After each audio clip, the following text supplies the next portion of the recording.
Hello बच्चों। तो स्वागत है आपका आपके इस प्यारे से YouTube channel Science Academy with PK sir में।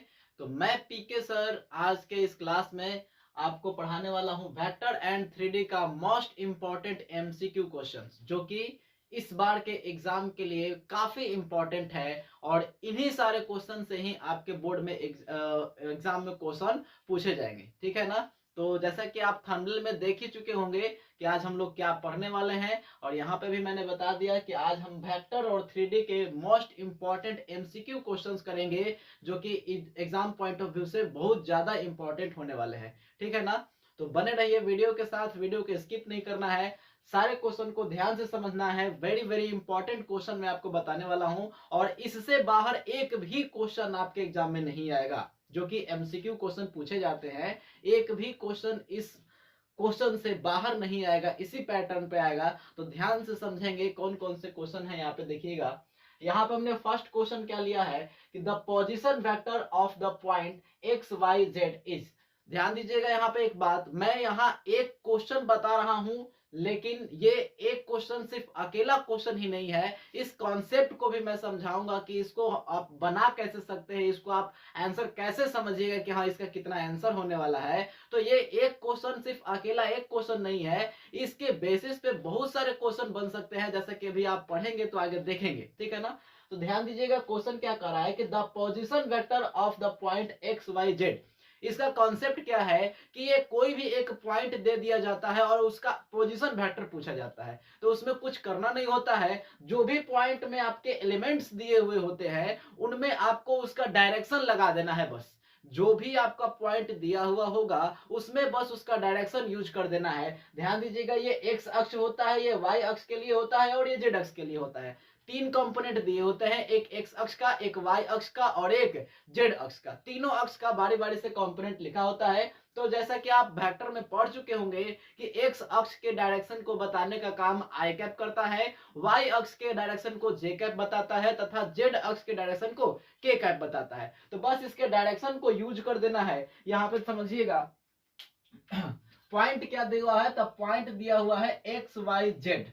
तीनों पॉइंट्स के एलिमेंट्स जो है वो पॉजिटिव नंबर है। तो हम बस इसके डायरेक्शन को यूज करेंगे। एक्स का डायरेक्शन आई कैप बताएगा, फिर बीच में प्लस का साइन, वाई का डायरेक्शन जे कैप बताएगा और जेड का डायरेक्शन के कैप बताएगा।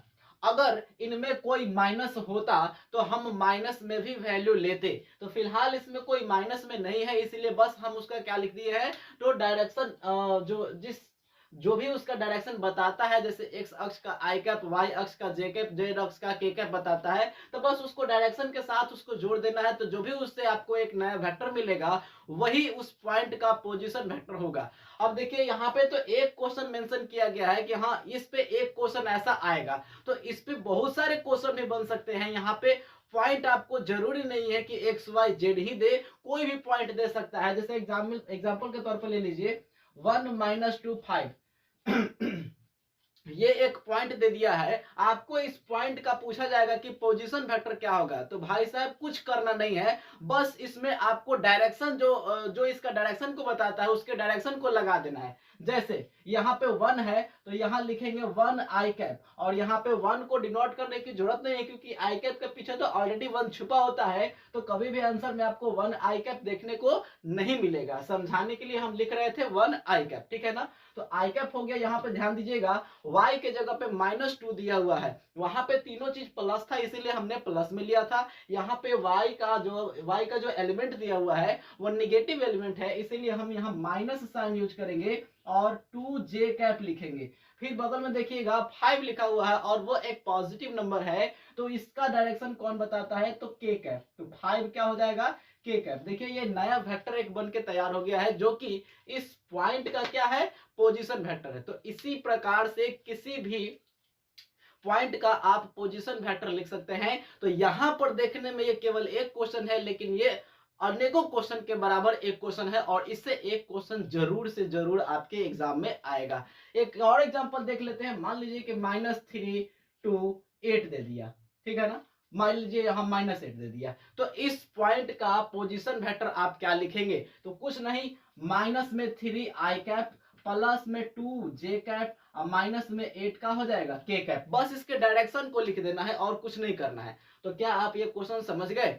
एक चीज और बच्चे यहाँ पे कंफ्यूज होके गलत कर देते हैं, जैसे कि 105 एक पॉइंट का ले लिए 105, तो ध्यान दीजिएगा यहाँ पे 1 तो एक्स अक्ष के जगह पे है तो इसका डायरेक्शन के लिए आई कैप हो गया। वहां वाई कैप वाई अक्ष के जगह पे कितना एलिमेंट है? तो 0 एलिमेंट है। तो 0 जे कैप अगर आप लिखते हैं तो उसका कोई मतलब नहीं बनता है, यानी कि वहां जे कैप का कंपोनेंट 0 है तो आप जे कैप को छोड़ सकते हैं, हटा सकते हैं, उसको लिखने की कोई जरूरत नहीं है। तो यहाँ जे वाला कोई कंपोनेंट है नहीं, 0 दिखा रहा है, इसीलिए हम जे कैप का यूज नहीं करेंगे। ऐसा नहीं करना है कि पहले आई कैप होगा तब जे कैप होगा तब के कैप होगा, ऐसा कसम नहीं खा लेना है। अगर जे कैप के जगह पे उसके कंपोनेंट का मान 0 आता है तो आप उसको छोड़ देंगे और अगले कंपोनेंट की ओर बढ़ेंगे। और अगला आपको दिखाई दे रहा है कि 5 लिखा हुआ है, तो यहाँ प्लस में 5 के कैप यूज करेंगे, ना कि जे कैप, बिकॉज जे कैप का वैल्यू यानी उसका कंपोनेंट कितना हो चुका है? 0 हो चुका है। तो ध्यान दीजिएगा, इसको 0 जे कैप या 5 जे कैप नहीं लिखेंगे। क्लियर है ना? इसी प्रकार से और भी क्वेश्चन बन सकते हैं। मान लीजिए कि 008 ये एक पॉइंट है, इसका पोजीशन वेक्टर क्या बनेगा? तो देखिए आई कंपोनेंट 0 है, जे का कंपोनेंट 0 है, सिर्फ के का कंपोनेंट 8 बताया जा रहा है, तो इसका पोजीशन वेक्टर केवल और केवल 8 के कैप हो जाएगा। क्लियर है ना? तो ये एक क्वेश्चन मात्र देखने में एक क्वेश्चन लग रहा है, लेकिन ये अनेकों क्वेश्चन के बराबर एक क्वेश्चन है। यानी कोई भी पॉइंट आपको देकर उसका पोजीशन वेक्टर पूछ सकता है। तो यहाँ गौर से सीख लेंगे कि आखिर पोजीशन वेक्टर निकालते कैसे हैं। तो जो भी पॉइंट आपको दिया हुआ रहेगा उस पॉइंट में उसके डायरेक्शन को शो कर दीजिएगा, डायरेक्शन को दिखा दीजिएगा प्लस माइनस को ध्यान में रखते हुए। तो उसके बाद जो आपको फाइनल एक वेक्टर प्राप्त होगा वही उस पॉइंट का पोजीशन वेक्टर होगा। तो क्लियर है ये क्वेश्चन? मिटाऊं मैं इसको? चलिए, तो यानी इस थ्योरम के अनुसार आपको इसका सही आंसर देखें तो देखिए यहाँ पे तीनों पॉइंट पॉजिटिव में है, यानी तीनों चीज पॉजिटिव में दिया होगा। देखिए एक्स आई कैप माइनस वाई कैप, तो ये पहले ही कट गया, यहाँ पे ई कट गया। यहाँ देखिए एक्स आई कैप प्लस वाई जे कैप माइनस जेड कैप कह दिया तो यह कट गया। यहाँ देखिए एक्स आई कैप माइनस जे कैप कह दिया तो यह कट गया। एक्स आई कैप वाई जे कैप और जेड कैप तीनों प्लस में है, यानी ये आपका क्या हो जाएगा? राइट आंसर हो जाएगा। तो इस प्रकार से पहचानना है किसी भी पॉइंट से एक पोजीशन वेक्टर कैसे निकाला जाए। इसको आप नोट भी कर सकते हैं। ध्यान दीजिएगा, सारे पॉइंट्स अलग अलग दिए हुए हैं और उसका पोजीशन वेक्टर जस्ट उसके नीचे लिखा हुआ है। तो किसी भी पॉइंट का आप पोजीशन वेक्टर इस मेथड से निकाल सकते हैं। ध्यान दीजिएगा, हर क्वेश्चन को याद नहीं किया जाता, कुछ क्वेश्चन सीखे भी जाते हैं। यह मैथमेटिक्स है, कोई रटने वाला चीज नहीं है। ठीक है ना? आगे बढ़ते हैं अपने नेक्स्ट क्वेश्चन की ओर। क्वेश्चन नंबर 2 देखिए क्या कर रहा है? Direction cosine the direction cosine of the X axis are. Very very important question, ISC में बहुतों बार क्वेश्चन ये पूछा जा चुका है और इस बार के लिए भी बहुत इंपॉर्टेंट है ये। इसका भी कॉन्सेप्ट सीखिएगा आप। याद करने से कुछ नहीं होता दोस्तों, याद करने से अच्छा है कि आप इसको सीख लीजिए, ताकि इसके बेसिस पे कोई दूसरा क्वेश्चन भी आ जाए तो आप आसानी से उसको सॉल्व कर पाए। देखिए इसको कैसे सॉल्व करेंगे हम, यहां ध्यान देना है।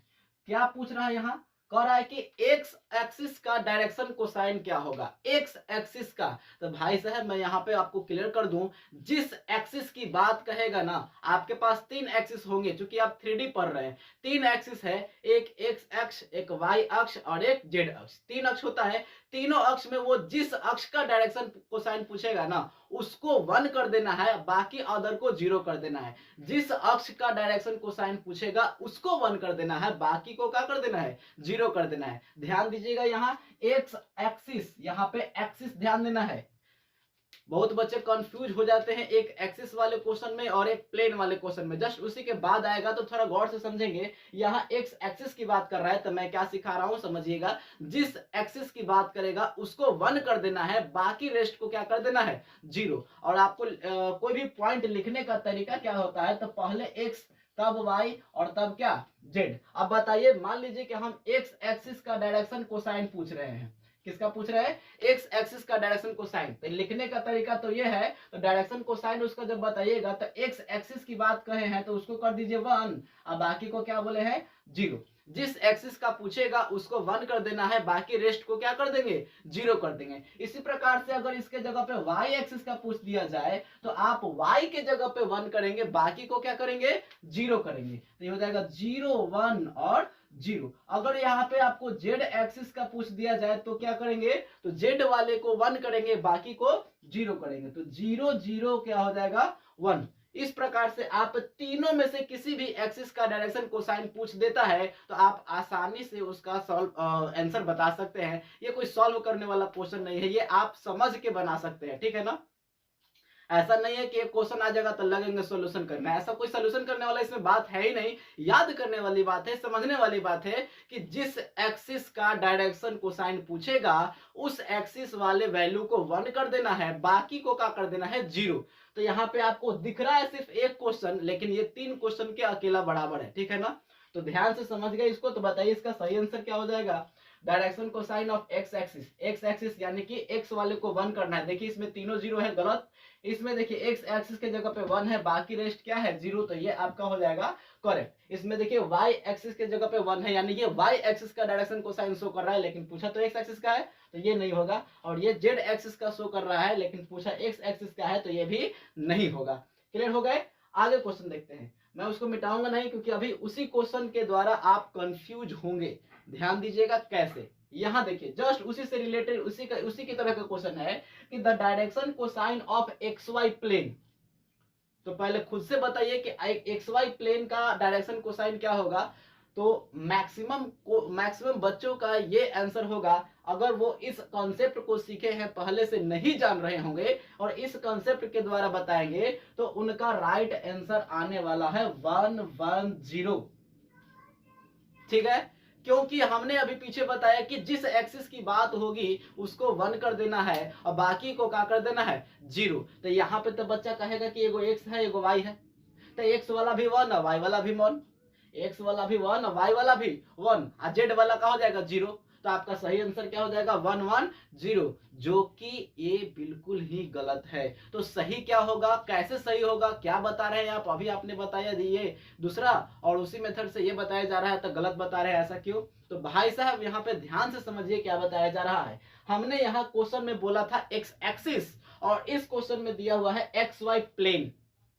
अंतर तो है ना, एक एक्सिस की बात हो रही है और एक प्लेन की बात हो रही है, एक एक्सिस की बात हो रही है और एक प्लेन की बात हो रही है। तो जब कभी भी एक सिंगल एक्सिस की बात होगी तो उसको में 1 देखेंगे, बाकी को 0 करेंगे। और जब कभी भी प्लेन की बात होगी तो जिस अक्ष को मिला के एक प्लेन बनाएगा उसी को 0 करना है। रेस्ट जो तीसरा इसमें मेंशन नहीं किया होगा उसको 1 बनाना है। तो ध्यान दीजिएगा, एक्स वाई प्लेन की बात हो रही है, इसमें किस अक्ष को मेंशन नहीं किया गया है, तो जेड अक्ष को मेंशन नहीं किया गया है। इसीलिए इसका सही आंसर क्या हो जाएगा, तो एक्स वाई को कर देंगे 0 0 और जेड को क्या कर देंगे 1। ये किस अक्ष का हो, सॉरी ये किस प्लेन का हो गया, तो एक्स वाई प्लेन का डायरेक्शन कोसाइन हो गया। एक्स वाई प्लेन का डायरेक्शन कोसाइन क्या हो जाएगा, 0 0 1, बिकॉज एक्स वाई का यहाँ मेंशन किया हुआ है, तो एक्स और वाई को 0 कर देंगे, बाकी को 1 कर देंगे। दोनों में अंतर समझिएगा, एक क्वेश्चन में एक्सिस है और एक क्वेश्चन में प्लेन है। तो प्लेन वाले में जिसकी बात करेंगे किया जाएगा उसको 0 कर देना है, बाकी रेस्ट को क्या कर देना है, 1। इसी प्रकार से मान लीजिए कि वाईजेड प्लेन की बात हो रही है, किस प्लेन की, वाईजेड प्लेन की बात हो रही है। जल्दी से बता दीजिए इसका डायरेक्शन कोसाइन क्या होगा, पहले खुद से बताइए। वाई जेड प्लेन बताइए किसमें किस चीज का मेंशन नहीं किया गया है, किस अक्ष को इसमें मेंशन नहीं किया गया है, जी बिल्कुल एक्स अक्ष को मेंशन नहीं किया गया है, तो उसको 1 कर दीजिए, बाकी रेस्ट को क्या कर दीजिए 0। जिसका इसमें मेंशन किया हुआ रहेगा उसको 0 करना है, जिसका मेंशन नहीं किया होगा उसको 1 कर देना है। अच्छा एक और बताएंगे कि एक्स जेड प्लेन का क्या होगा, एक्स जेड प्लेन का डायरेक्शन कोसाइन क्या होगा, जल्दी देखिए। इसमें y को मेंशन नहीं किया हुआ है तो आप बाकी रेस्ट को 0 करेंगे, y को 1 करेंगे, ठीक है ना। रेस्ट को 0 करेंगे, बाकी को जो मेंशन उसमें नहीं किया गया है उसको क्या करेंगे 1 करेंगे, और जो मेंशन किया हुआ है उसको 0 करेंगे। तो इस प्रकार से आप प्लेन का डायरेक्शन कोसाइन आसानी से बता सकते हैं या किसी भी एक्सिस का डायरेक्शन कोसाइन आसानी से बता सकते हैं। वेरी वेरी इंपॉर्टेंट क्वेश्चन है ये। तो बताइए इसका सही आंसर क्या हो जाएगा? एक्स वाई प्लेन है ना, एक्स वाई प्लेन है तो एक्स वाई टर्म 0 हो जाएगा, जेड वाला 1 हो जाएगा। आई थिंक ये क्वेश्चन आप ये ऑप्शन आपका सही हो जाएगा। तो देखा आपने 3 क्वेश्चन यहाँ पे हमने सॉल्व किए जो कि लगभग 10 क्वेश्चन के बराबर है।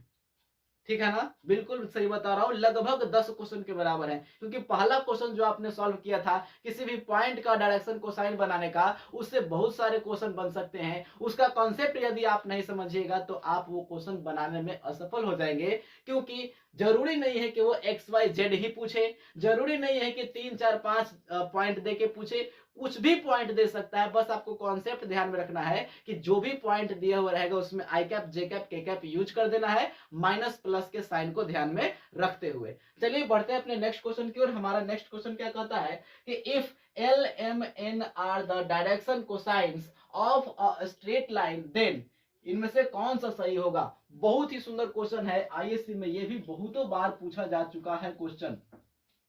ठीक है ना, तो थोड़ा कॉन्सेप्ट को समझेंगे।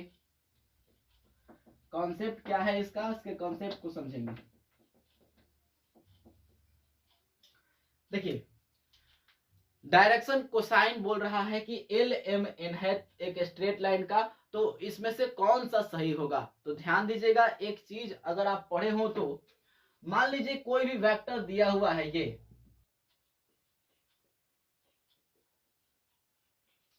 और एक वेक्टर दे दिए ऐसा,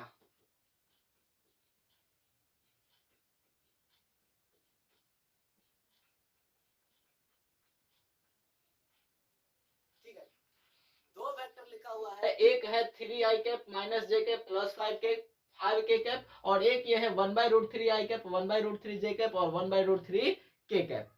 क्लियर है? अब समझिए कहना क्या चाहते हैं। कहना ये चाहते हैं कि ये वेक्टर देकर आपको पूछेगा कि बताइए इसका डायरेक्शन कोसाइन क्या है। ठीक है ना, या इस वेक्टर को देकर पूछ देगा कि डायरेक्शन रेशियो क्या है। तो ये चीजें बहुत ही इंपॉर्टेंट है समझनी। जब तक आप उसका थ्योरी बेसिक से नहीं पढ़ेंगे जब तक आपको प्रॉब्लम होते रहेगा। तो ध्यान दीजिएगा, मैं बताने जा रहा हूं बहुत ही इंपॉर्टेंट बात। ए वेक्टर बराबर जो आपके ये वेक्टर दिया हुआ है उसमें आई cap J cap K cap के पीछे वाला ही, आई cap J cap K cap के पीछे वाला ही या तो डायरेक्शन कोसाइन होता है या डायरेक्शन रेशियो होता है। ये कैसे पता चलेगा, कैसे कंफर्म होगा कि उसके पीछे वाला यानी आई cap J cap K cap का कंपोनेंट डायरेक्शन कोसाइन है या डायरेक्शन रेशियो है? ये कैसे कंफर्म करेंगे? तो ध्यान दीजिएगा, अगर आपका दिया हुआ वेक्टर एक यूनिट वेक्टर हो, अब भाई साहब को यूनिट वेक्टर ही नहीं मालूम है तो भाई साहब वैसा कोई भी वेक्टर जिसका मैग्नीट्यूड 1 हो उसको यूनिट वेक्टर कहते हैं। ठीक है ना, तो वैसा कोई भी वेक्टर जिसका मैग्नीट्यूड 1 हो उसे यूनिट वेक्टर कहते हैं। तो मैग्नीट्यूड निकाल के आप चेक कर लेंगे कि क्या उसका मैग्नीट्यूड 1 आ रहा है। अगर उसका मैग्नीट्यूड 1 आ रहा होगा तो वो एक यूनिट वेक्टर होगा, अदरवाइज वो यूनिट वेक्टर नहीं होगा। जस्ट फॉर एग्जांपल देखिए, इसका अगर आप मैग्नीट्यूड निकालेंगे तो मैग्नीट्यूड निकालते कैसे हैं? आई कैप के कंपोनेंट का स्क्वायर प्लस जे कैप के कंपोनेंट का स्क्वायर प्लस के कैप के कंपोनेंट का स्क्वायर, बताइए कितना आ गया? 35 रूट में। क्या ये 1 के बराबर होगा? जी नहीं, बिल्कुल 1 के बराबर नहीं होगा, इसीलिए ये एक यूनिट वेक्टर नहीं है। तो भाई साहब को क्या बताया हमने, ध्यान दीजिएगा, ये बात आप कॉपी में नोट भी कर सकते हैं। वेरी वेरी इंपॉर्टेंट पार्ट है ये कि यदि एक यूनिट वेक्टर दिया हुआ हो तो आई cap J cap K cap के पीछे आई cap J cap K cap के कंपोनेंट को डायरेक्शन कोसाइन कहते हैं, और यदि एक दिया गया वेक्टर यूनिट वेक्टर नहीं हो तो आई cap J cap K cap के कंपोनेंट को डायरेक्शन रेशियो कहते हैं। क्लियर हो जाएगा ना? अगर यूनिट वेक्टर रहेगा तो आई कैप के पीछे वाला जे कैप के पीछे वाला के कैप के पीछे वाला को डायरेक्शन कोसाइन कहेंगे। अगर वो यूनिट वेक्टर नहीं होगा तो आई कैप के पीछे वाला जे कैप के पीछे वाला के कैप के पीछे वाला को डायरेक्शन रेशियो बोलेंगे। अब कैसा भाषा में समझाया जाए भाई, जैसे इसका आप यूनिट मैग्नीट्यूड निकाल के देखेंगे तो देखिए इसका स्क्वायर प्लस इसका स्क्वायर प्लस इसका स्क्वायर आप जोड़ेंगे तो 3/3 काट कूट के कितना आ गया भाई साहब? 1। 1 का वर्गमूल 1 आता है। तो देखिए इसका मैग्नीट्यूड निकाला हमने तो कितना आ गया, 1 आ गया। और 1 आने से वो कौन सा वेक्टर बन गया, एक यूनिट वेक्टर बन गया। और एक यूनिट वेक्टर का यूनिट वेक्टर में आई कैप के पीछे वाला, जे कैप के पीछे वाला और के कैप के पीछे वाला क्या होता है, डायरेक्शन कोसाइन होता है। तो भाई साहब डायरेक्शन कोसाइन हो जाएगा 1/√3, 1/√3, 1/√3। यहां से आई 3, यहां से देखिएगा 3 -1 और 5, ये डायरेक्शन कोसाइन नहीं होंगे, वो डायरेक्शन रेशियोज होंगे, बिकॉज ये यूनिट वेक्टर नहीं है। अगर ये भी यूनिट वेक्टर नहीं होता तो यहां भी I cap, J cap, K cap के पीछे वाला को direction cosine, sorry direction ratio ही कहते, डायरेक्शन कोसाइन नहीं कहते। डायरेक्शन कोसाइन कब कहेंगे, जब वो दिया गया वेक्टर एक यूनिट वेक्टर हो तब। तो कंप्लीट है ना यहाँ पे, तो बात को समझिएगा। डायरेक्शन कोसाइन को स्क्वायर करके जोड़ने पे, डायरेक्शन कोसाइन को स्क्वायर करके जोड़ने पे वैल्यू कितना आता है, 1 आता है। डायरेक्शन कोसाइन को स्क्वायर करके जोड़ने पे वैल्यू कितना आ रहा है, 1 आ रहा है। तो ध्यान दीजिएगा, अगर आप पढ़े होंगे पीछे, तो यदि कोई वेक्टर दिया गया हो तो उसके डायरेक्शन कोसाइन को हम लोग डिनोट करते हैं एल, एम तथा एन से। क्या से, एल, एम तथा एन से। यहां दिया भी है L, M, N are the direction cosine of a straight line, then अगर डायरेक्शन कोसाइन है तो इनमें से कौन सा सिचुएशन राइट होगा वो बताइए। तो जैसा कि अभी आप यहाँ पर देख चुके हैं कि यदि डायरेक्शन कोसाइन को स्क्वायर करके जोड़ेंगे तो रिजल्ट क्या होता है, 1 होता है। सारे डायरेक्शन कोसाइन को स्क्वायर करके जोड़ना ही है, किसी को घटाना नहीं है। सो उसके थ्रू आप अगर आप देखें तो L square plus M square plus N square बराबर क्या, 1 दिया हुआ है। फर्स्ट में ही आपका राइट आंसर मिल चुका है। सेकंड में अगर आप देखें तो ये माइनस है। थर्ड में आप देखें तो यहाँ माइनस, दोनों माइनस दिया हुआ है। फोर्थ में देखें तो यहाँ पे माइनस में दिया हुआ है, यानी ये सब ऑप्शन क्या हो जाएंगे, कट जाएंगे। और राइट आंसर आपका हो जाएगा क्या, option number A. Very very important है। L square plus M square plus N square equal to क्या होता है, 1 होता है। अगला क्वेश्चन बढ़ेंगे, क्वेश्चन नंबर 5। बहुत ही इंपॉर्टेंट क्वेश्चन है ये भी। मैं इसको पहले रब कर देता हूं।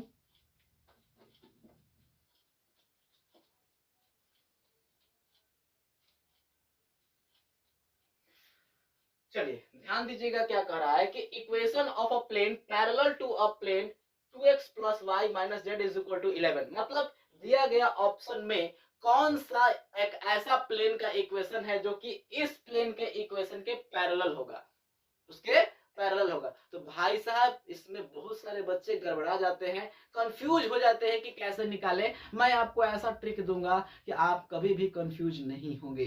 तो यहाँ ध्यान दीजिएगा, यहाँ जो भी आपका इक्वेशन ऑफ प्लेन दिया हुआ रहेगा, आप सेम टू सेम वही इक्वेशन अपने ऑप्शन में खोजने का प्रयास करेंगे। अगर कोई अंक, यदि कोई डिजिट कॉमन भी लेना पड़े, अगर आपके ऑप्शन में या दिए गए क्या बोलते हैं, दिए गए इक्वेशन ऑफ प्लेन में, जो कि आपको क्वेश्चन में दिया हुआ हो, कोई भी अंक कॉमन आ रहा है तो आप उसको कॉमन लेकर भी ट्राई करेंगे। अगर आपका कोई ऑप्शन मैच नहीं कर रहा है तो कॉमन लेकर ट्राई करेंगे। अगर डायरेक्ट मैच कर जा रहा है तब तो कोई दिक्कत ही नहीं है। ये डायरेक्ट मैच करने की बात क्या है तो वो समझिए। एक्स का कॉम्पोनेंट कितना है तो 2 है, y का कंपोनेंट 1 है, z का कंपोनेंट -1 है। सेम यही ऑप्शन में भी आपको खोजना है, यानी 2x plus Y minus Z. ध्यान दीजिएगा बराबर में 11 है, इससे हमको कोई मतलब नहीं है, उससे कोई मतलब नहीं है। आपको x का कंपोनेंट, y का कंपोनेंट और z का कंपोनेंट सेम खोजना है। ध्यान दीजिएगा बाकी का जो कांस्टेंट दिया हुआ है वो सेम हो या ना हो उससे कोई मतलब नहीं है। तो यहाँ पे जो भी आपका इक्वेशन दिया है उसमें एक्स वाई जेड के कंपोनेंट को सेम सेम खोजिए अपने ऑप्शन में। तो ऑप्शन के अनुसार देखेंगे, देखिए एक्स का कंपोनेंट 2 है, ये तो पहले ही कट गया। बी में देखिए 2x तो है, प्लस वाई देखिए प्लस वाई भी है, माइनस जेड भी है। यहाँ पे ये ऑप्शन पूरा पूरा मैच हो जा रहा है। मैं बता रहा हूँ आपको, बराबर में जो भी दिया हुआ कांस्टेंट है उससे कोई मतलब नहीं है, एक्स वाई जेड के कंपोनेंट को मैच होना चाहिए। यहाँ पे ऑप्शन नंबर सी में अगर आप देखें तो यहाँ भी कहिएगा कि मैच हो रहा है, लेकिन थोड़ा सा के लिए यहाँ मिस्टेक है, 2x माइनस वाई है जबकि यहाँ पे प्लस वाई दिया हुआ है, इसीलिए ये ऑप्शन क्या हो जाएगा, कट जाएगा। और जब ये हमारा करेक्ट हो ही चुका है तो नॉन ऑप्शन नहीं होगा, ठीक है ना। तो इस प्रकार से ये भी क्वेश्चन आपका क्लियर हो गया है। इस पर एक और एग्जांपल मैं आपको देना चाहता हूँ। मान लीजिए कि 3x plus Y 3x plus 2y ले लीजिए, 3x plus 2y minus Z equal to 3।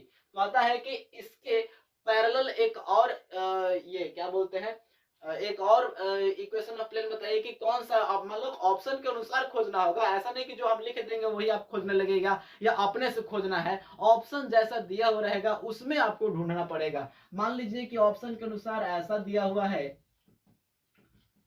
अगर ऐसा कोई ऑप्शन दिया हुआ है तो जी हाँ, ये इस इक्वेशन के, इस प्लेन के इक्वेशन के पैरेलल वाला इक्वेशन हो सकता है, बिकॉज इसका ये तीनों कंपोनेंट क्या आ रहा है, सेम आ रहा है। बाद वाले कांस्टेंट से कोई मतलब नहीं है। अगर आप देखें तो 6x plus 4y minus 2z equal to 9 भी इसके पैरेलल होगा। बोले ये कैसे भैया, ये तो समझ में नहीं आया, यहाँ तो 3 है, यहाँ 6 आ गया। तो भाई साहब हमने अभी आपको बताया था कि यदि कोई अंक कॉमन लेने के लिए दिख रहा हो, ऑप्शन में मैच नहीं कर रहा है ये डायरेक्ट ऑप्शन, तो अगर कोई भी वैल्यू कॉमन दिख रहा हो तो आप कॉमन लेंगे। यहाँ देखिए 2 कॉमन है, 3x plus 2y minus Z equal to 9, so 3x plus 2y minus Z is equal to 9 by क्या हो जाएगा 2। यानी अब बताइए कि ये ऑप्शन जो है, कंपोनेंट जो है इसका इससे मैच कर रहा है कि नहीं कर रहा है? जी कर रहा है। तो ये जो है पैरेलल हो सकता है इसके। तो इस टाइप का क्वेश्चन ऐसे सॉल्व किया जाता है, ऐसे देखा जाता है कि कौन से ऑप्शन में दिए गए प्लेन के इक्वेशन का कंपोनेंट मैच कर रहा है सेम टू सेम। साइन भी चेंज नहीं होना चाहिए, ध्यान में रखना है, ठीक है ना। तो इस प्रकार से आपके क्वेश्चन 5 क्वेश्चन कंप्लीट होते हैं, जो कि केवल 5 क्वेश्चन ही नहीं है, अपने आप में 20 प्लस क्वेश्चन के बराबर हो जाते हैं, ठीक है ना। इसमें कौन सा इक्वेशन देगा मेरे को नहीं मालूम है, आपको नहीं मालूम है, लेकिन मेथड अगर मालूम है तो आप ये क्वेश्चन को आसानी से सॉल्व कर सकते हैं। चलिए बढ़ते हैं अपने नेक्स्ट क्वेश्चन की ओर। तब तक आप इसको स्क्रीनशॉट ले ले या नोट कर ले, हम लोग आगे का क्वेश्चन देखते हैं। चलिए आगे का क्वेश्चन देखते हैं। आगे कहा है हमारा क्वेश्चन नंबर 6। इसमें क्या बहुत ही इंपॉर्टेंट क्वेश्चन है, ये सारे क्वेश्चन जो आपको दिए जा रहे हैं मोस्ट इंपॉर्टेंट क्वेश्चन है, और इसी से आपके मेन एग्जाम में आने वाला है। एक भी क्वेश्चन को स्किप मत कीजिएगा। देखिए क्वेश्चन क्या कर रहा है कि modulus of this is what, मतलब पूछ रहा है कि इस, ये जो वेक्टर आपको दिख रहा है, इस वेक्टर का मॉडुलस क्या होगा, या इसी को पूछने का, इसी क्वेश्चन को पूछने का दूसरा तरीका क्या है। तो इस टाइप से ये लैंग्वेज ना लिख करके ये साइन देकर पूछ देगा कि modulus of this vector is equal to what. अब यहां से मॉडुलस पूछ दे, ये साइन दे के मॉडुलस पूछ दे, या मैग्नीट्यूड लिख दे कि magnitude of this vector is equal to what, then आपको वही करना है जो कि इस क्वेश्चन में आपको करने के लिए बताऊंगा मैं। बस जो भी वेक्टर आपको दिया हुआ है, तो आई कैप के कंपोनेंट को, जे कैप के कंपोनेंट को, के कैप के कंपोनेंट को, अगर आपको कंपोनेंट समझ में नहीं आ रहा है तो सीधी सी बात, आई कैप के पीछे वाला, जे कैप के पीछे वाला और के कैप के पीछे वाला को स्क्वायर करके जोड़ते हैं, वो भी रूट के अंदर। यानी कि रूट देंगे सबसे पहले, और आई कैप के पीछे वाला का स्क्वायर, जे कैप के पीछे वाला का स्क्वायर और के कैप के पीछे वाला का स्क्वायर करके क्या करते हैं, जोड़ देते हैं, और यही आपका मैग्नीट्यूड निकाल के देता है या मॉडुलस निकाल के देता है। दोनों एक ही चीज है, या तो आप मैग्नीट्यूड बोलो या मॉडुलस बोलो। तो ये आपका हो जाएगा मेथड मॉडुलस या मैग्नीट्यूड निकालने का। तो यहाँ पे ऑप्शन आप मैच कर लेंगे, इसमें स्क्वायर करके जोड़ा तो है, बट ऑप्शन में ये नहीं, मॉडुलस ने क्या बोलते हैं, रूट नहीं दिया है। इसमें रूट देकर जोड़ा तो है, बट इनवर्स में यानी कि नीचे लिख दिया है। ये आपको करेक्ट आंसर है। ये जोड़ा तो है, नहीं तो स्क्वायर किया है और नहीं रूट का इस्तेमाल किया। तो करेक्ट आंसर आपका हो जाएगा कौन, ऑप्शन नंबर सी, ठीक है ना। अब इसी पे रिलेटेड क्वेश्चन बहुत सारे बनाए जा सकते हैं। कौन सा वेक्टर उठा के वो एग्जाम में पूछेगा, ना ही मेरे को मालूम है और ना ही आपको मालूम है। अंक चेंज हो सकता है बट मेथड चेंज नहीं हो सकता। तो यहाँ पे एक एग्जांपल के तौर पे मैंने एक क्वेश्चन ले लिया है, इसकी जरूरत तो नहीं थी, फिर भी मैं समझाने के लिए क्वेश्चन ले लिया हूँ। Modulus of minus I cap plus 2j cap minus 3k cap is what, या modulus of this vector is equal to what, या तीसरा तरीका भी है कि magnitude of this vector is equal to what पूछता है। सिंपल सी बात है, आई कैप के पीछे देखिए माइनस लगा है, और कोई अंक दिख रहा है क्या, नहीं दिख रहा है। नहीं दिख रहा है मतलब 1 लगा हुआ है, तो -1 का स्क्वायर कीजिए ना, प्लस जे कैप के पीछे क्या है 2, तो 2 का स्क्वायर कीजिए। के कैप के पीछे क्या है -3, तो -3 का स्क्वायर कीजिए, और ये सारा क्रियाक्रम रूट के अंदर में कीजिए। इतना बात में कोई दिक्कत, यहाँ पर समझिए 1 + 2 का 4 3 का कितना हो गया 9, 9 4 13 1 कितना हो गया 14। यानी रूट में 14 आ रहा है आपको इसका मैग्नीट्यूड का वैल्यू, यानी कि इसके मॉडुलस का वैल्यू। ऑप्शन में मैच करेंगे, कहीं है क्या? बिल्कुल है, ऑप्शन नंबर बी। तो इस प्रकार से किसी भी वेक्टर का आप मॉडुलस फाइंड कर सकते हैं, और ये एग्जाम में 95% गारंटी है कि आएगा ही आएगा। ठीक है ना? और समझिए, अब बोलेगा 5% क्यों छोड़ दिए भाई, वो भी मान ले। आगे क्वेश्चन समझो। 2i कैप प्लस जे कैप माइनस 3k कैप, बताइए इसका मैग्नीट्यूड का होगा। सिंपल सा तरीका बता चुके हैं।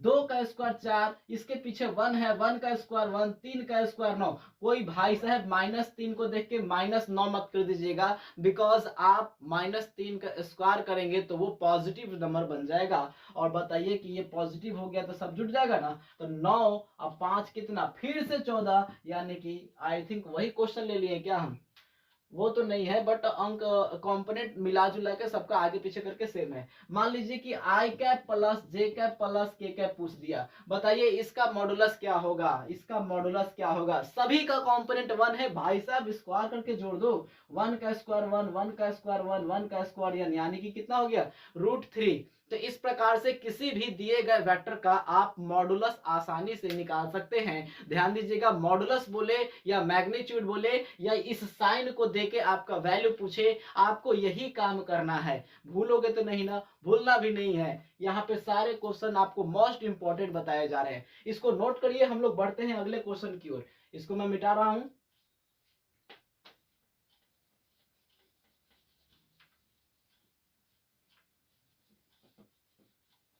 चलिए आगे का क्वेश्चन क्या है। क्वेश्चन नंबर 8 कहता है कि if a line makes angle alpha beta gamma with positive direction of X अक्ष, वाई अक्ष एंड जेड अक्ष respectively, then which of the following is correct. कौन सा करेक्ट है इसमें से? ध्यान दीजिएगा, अगर कोई लाइन एक्स अक्ष के साथ अल्फा एंगल बनाता है, वाई अक्ष के साथ बीटा एंगल बनाता है, जेड अक्ष के साथ गामा एंगल बनाता है, तो उसका कोसाइन वैल्यू डायरेक्शन कोसाइन निकाल के देता है। उसका कोसाइन यानी कॉस थीटा का वैल्यू डायरेक्शन कोसाइन का मान निकाल के देता है। और डायरेक्शन कोसाइन को हम लोग डिनोट करते हैं एल एम एन से। यानी कि अगर अल्फा एंगल बना रहा है तो कॉस अल्फा एल हो जाएगा, और कॉस बीटा एम हो जाएगा, और कॉस गामा एन हो जाएगा। ठीक है ना?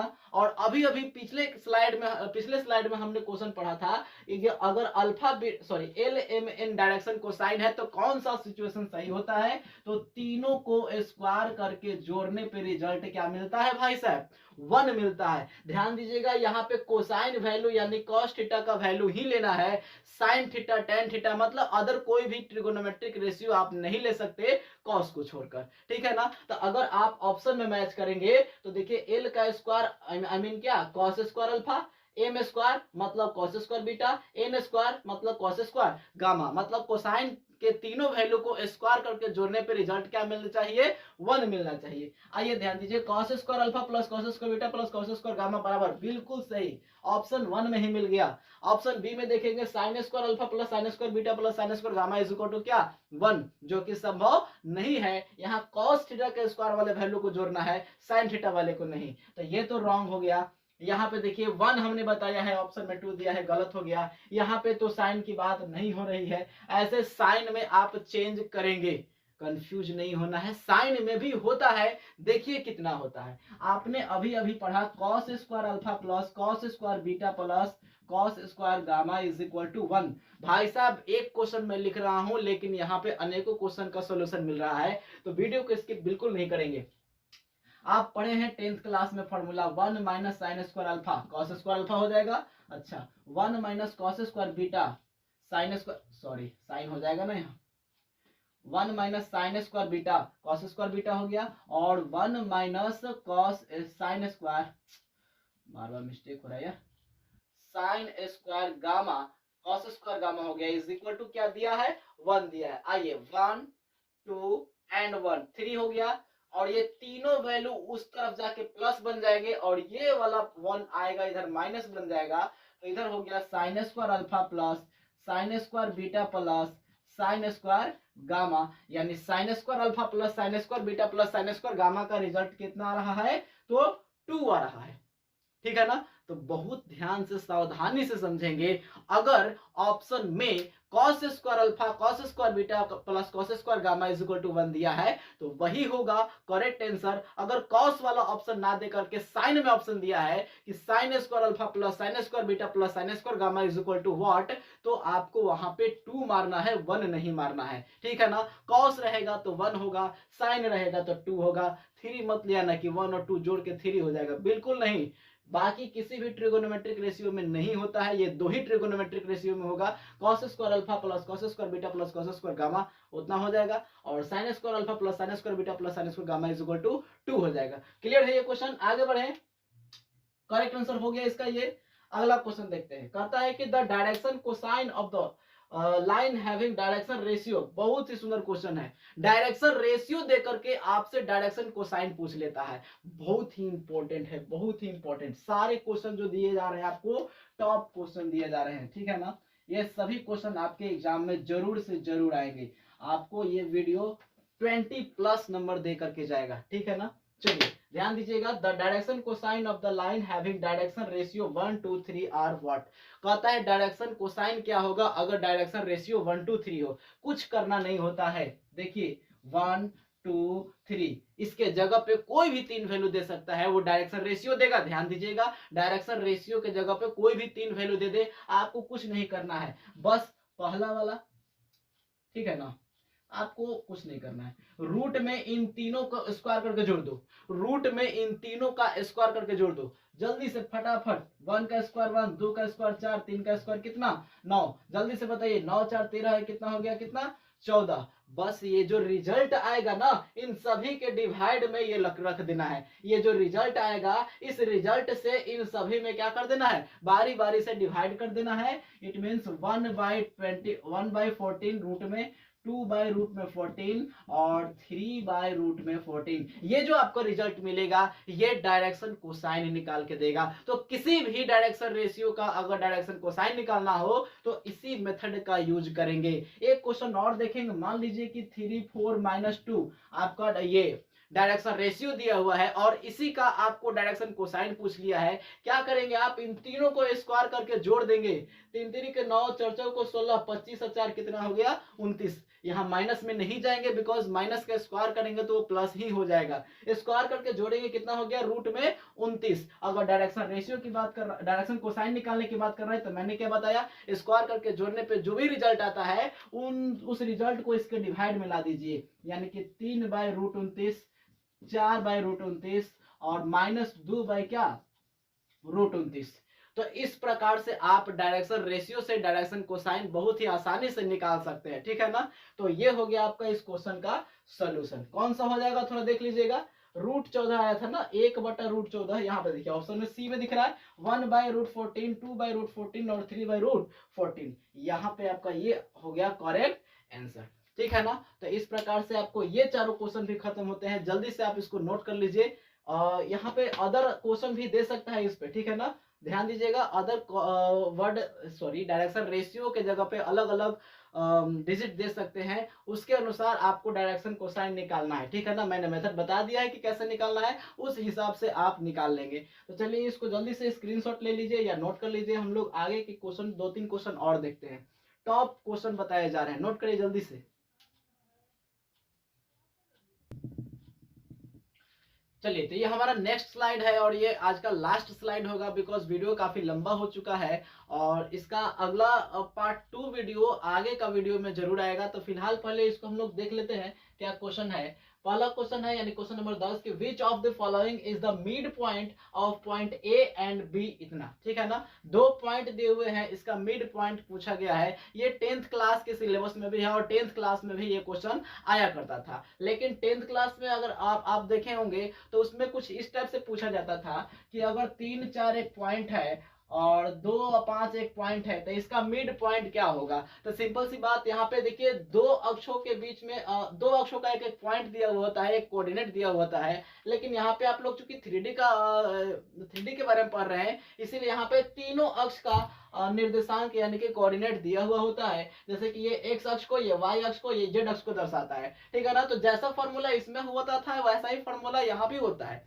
यहाँ पे हम लोग करते थे क्या, x1 plus x two by two, y1 plus y2 by two formula use करते थे। इसमें आपका एक और पॉइंट आ चुका है z1, इसीलिए हम लोग सॉरी z अक्ष आ गया है, तो इसमें हम लोग करेंगे क्या, x1 plus x two by two, y1 plus y2 by two और z1 plus z2 by two, यानी कि दोनों अक्षों के कॉरेस्पॉन्डिंग टर्म्स को जोड़ के क्या करना है, 2 से डिवाइड कर देना है। जैसे यहाँ पे देखिए 3 और यहाँ का पहला वाला है 5, तो 3 और प्लस 5 क्या हो जाएगा 8, बाई 2 कर देंगे। देखिए -2 और प्लस 4 जोड़िएगा तो 2 ना हो जाएगा, अब बटा में क्या कर देंगे 2।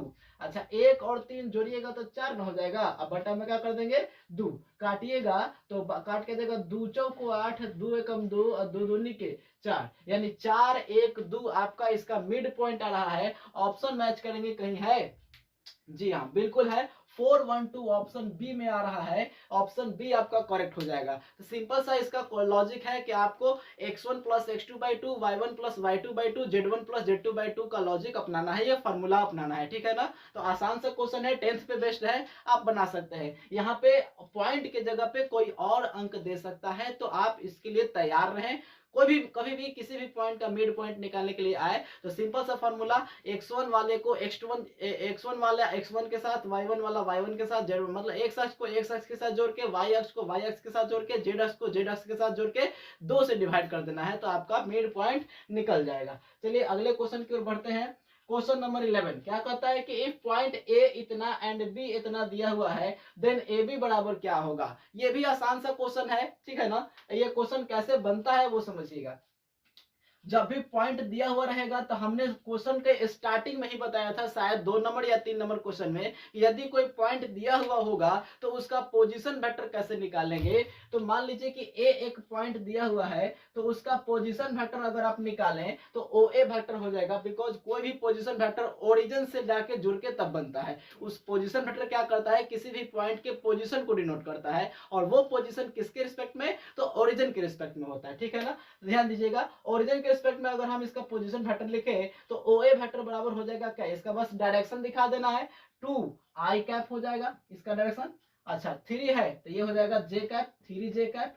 अब -2 है तो ये माइनस क्या हो जाएगा 2 के कैप। ये ओ ए वेक्टर निकल गया। इसी प्रकार से ओ बी वेक्टर निकालने की बात करें तो ये हो जाएगा 3 आई कैप प्लस 5 जे कैप माइनस, देखिए 1 है इसीलिए क्या हो जाएगा के कैप। इन शॉर्ट आपको फार्मूला में बताऊं तो ए बी वेक्टर निकालने के लिए फार्मूला होता है O B vector minus O ए वेक्टर। आप इस वेक्टर को घटा के भी लिख सकते हैं, या सिंपल सा तरीका था बी वाले में से ए वाला को घटाना है, बी वाले में से ए वाले, देखिए ए बी निकालना है तो पहले बी वाला और तब ए वाला, बी वाले में से ए वाला, यानी कि लास्ट वाले में से फर्स्ट वाले को घटाया जाता है हमेशा। अगर यहाँ पे हम लिख दें कि बी ए वेक्टर बताइए तो ए वाला में से बी वाला घटेगा। अगर मान लीजिए कि हम लिख दें कि बी सी वेक्टर निकालिए तो सी वेक्टर में से बी वेक्टर को घटाएंगे, मतलब उल्टा होता है, जो बाद में होता है उसमें से पहले वाले को घटाया जाता है। तो ए बी वेक्टर निकालना है ना, तो बी वाले में से ए वाले को घटा के लिखिए। तो बताइए कि 3 में से 2 घट गया तो कितना बचा 1,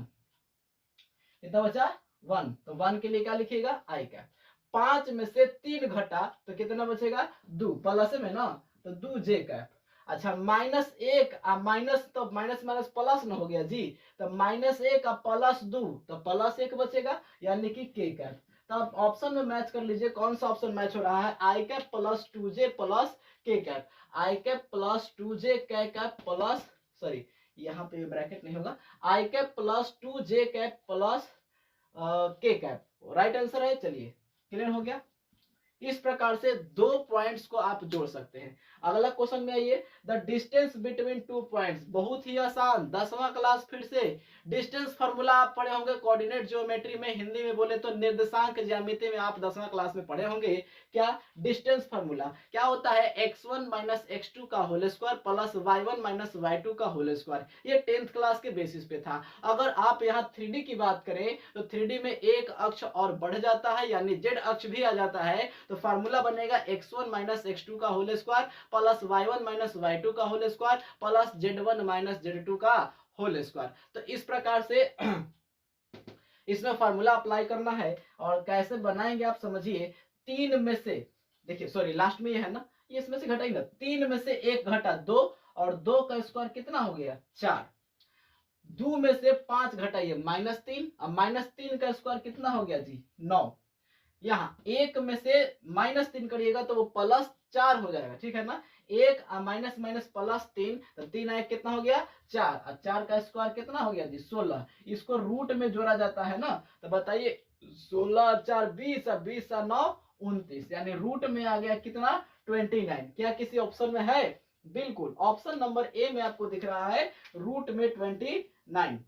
तो ये आपका करेक्ट आंसर हो जाएगा। बहुत ही आसान क्वेश्चन है ये। x1 माइनस x2 का whole square plus y1 minus y2 का whole square plus z1 minus z2 का होल स्क्वायर का रूल अप्लाई करना है और आपका फाइंड हो जाएगा। जो भी पॉइंट यहाँ पे दिया होगा आप उस फार्मूले से आसानी से निकाल सकते हैं। तो अभी ये वेक्टर और 3D का सारा क्वेश्चन खत्म नहीं हुआ है, अभी और भी क्वेश्चन जो कि मोस्ट इंपॉर्टेंट है और 100% गारंटेड वो आएंगे ही आएंगे। तो आप अगर चैनल को सब्सक्राइब नहीं किए हैं तो कर लीजिए, क्योंकि जल्द ही इसका पार्ट 2 वीडियो आने वाला है जिसमें काफी इंपॉर्टेंट पॉइंट्स, काफी इंपॉर्टेंट क्वेश्चंस बताए जाएंगे उसको सॉल्यूशन करने के साथ, उसके कॉन्सेप्ट के साथ। तो आज के वीडियो में इतना ही रहने देते हैं क्योंकि वीडियो बहुत लंबा हो चुका है। तो मिलते हैं इसके पार्ट 2 वीडियो में, तब तक के लिए धन्यवाद, बाय बाय।